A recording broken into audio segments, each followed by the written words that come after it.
I got so much motherfucking design on right now. Break it down, bring it back, make it clap. I got 3 old thoughts, new block, where that day. Bitches on my line, and you know. Assalamualaikum warahmatullahi wabarakatuh. Perkenalkan, nama saya Muhammad Husain, NIM 105721110520. Kelas Finansial Manajemen 20C. Nah, di sini saya akan menjelaskan mengenai pengaruh return on asset, sales growth, asset growth, cash flow, dan likuiditas terhadap dividen payout rasio perusahaan perbankan di Bursa Efek Indonesia.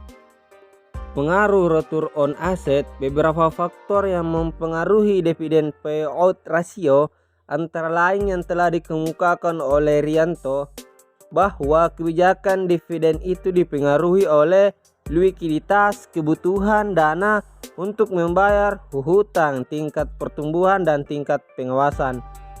Menurut Hanafi, dividen payout ratio dipengaruhi oleh kesempatan investasi, probabilitas likuiditas, akses ke pasar uang, stabilitas pendapatan, dan pembatasan.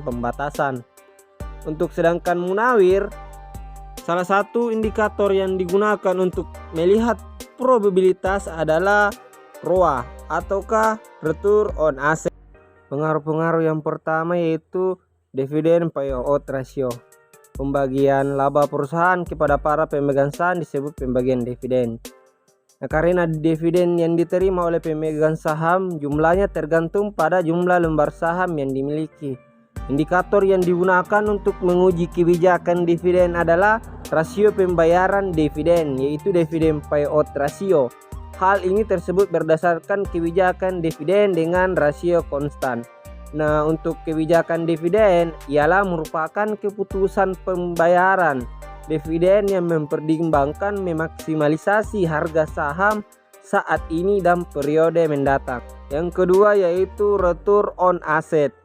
Probabilitas atau disebut dengan rentabilitas adalah kemampuan suatu perusahaan untuk menghasilkan laba selama periode tertentu. Rentabilitas perusahaan menunjukkan perbandingan antara laba dengan aktiva atau modal yang menghasilkan laba tersebut.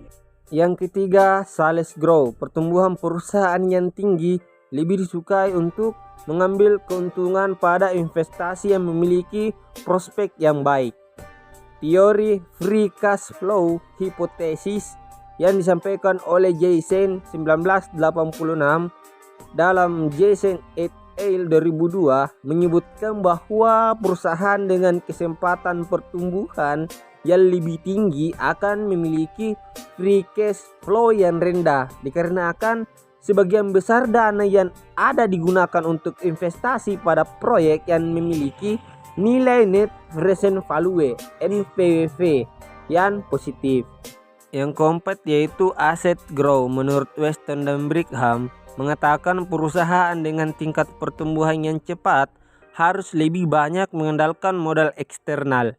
Nah, aset merupakan aktiva yang digunakan untuk aktiva operasional perusahaan. Nah, semakin besar aset yang diharapkan, semakin besar juga hasil operasional yang dihasilkan oleh perusahaan. Yang kelima, cash flow. Menurut Ridwan S. Sunjaya dan Itgen Barlin menyatakan bahwa arus kas adalah ringkasan aliran kas untuk suatu periode tertentu. Laporan ini kadang disebut dengan laporan sumber dan penggunaannya operasi perusahaan, investasi, dan aliran kas untuk pembiayaan serta menunjukkan perusahaan kas dan surat berharga selama periode tertentu. Yang keenam, likuiditas. Nah, penjelasan mengenai likuiditas ini yaitu mengukur kemampuan perusahaan untuk memenuhi kewajiban ataukah hutang-hutang jangka pendeknya. Adapun contoh-contoh dari keenam poin yang tadi, saya mengambil contoh dari laporan keuangan PT Gudang Garam Tbk tahun 2021-2022. Nah, yang pertama yaitu return on asset.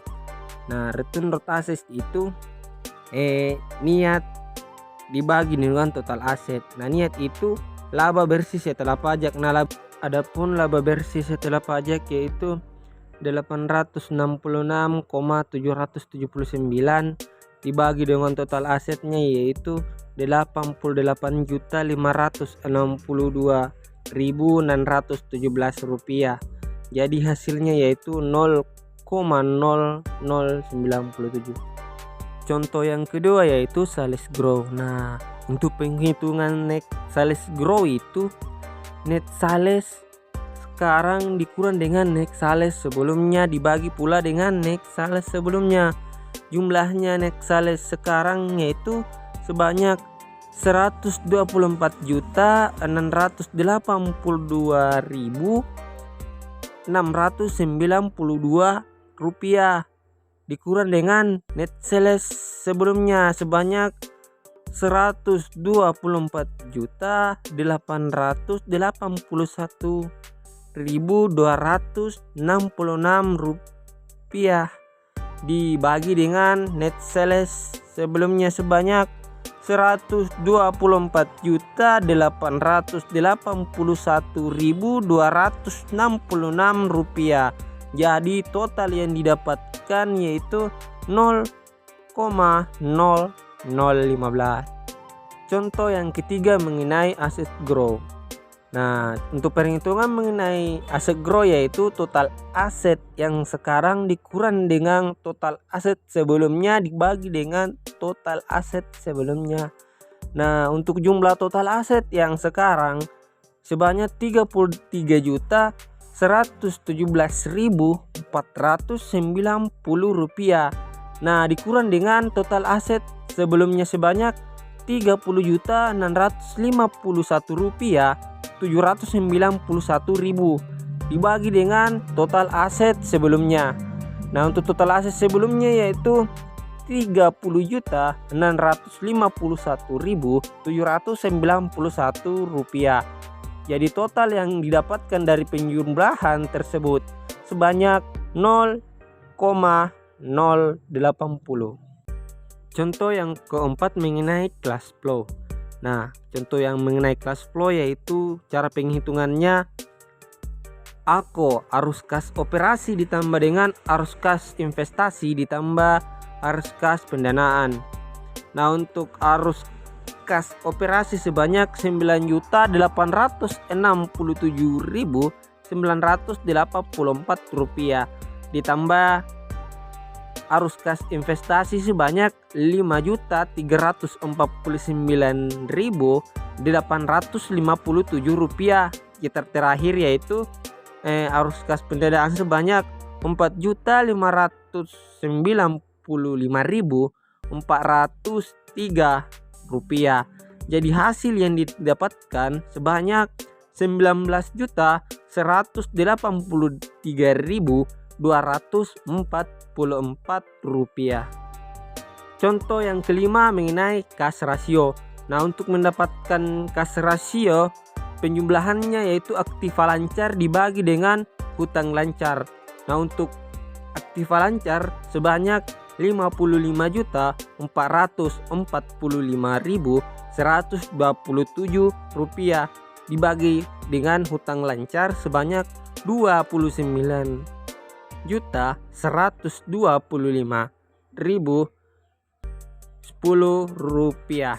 Jadi hasil yang didapatkan dari penjumlahan tersebut sebanyak 1,90. Contoh yang terakhir yaitu DPR ataukah dividen payout ratio. Nah, untuk penghitungannya yaitu dividen per share dibagi dengan earning per share.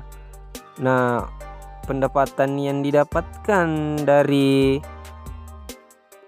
pembagian per sahamnya yaitu sebanyak 4.329.198 rupiah dibagi dengan pendapatan yang didapatkan dalam per lembar sahamnya yaitu sebanyak 1.924.088 rupiah.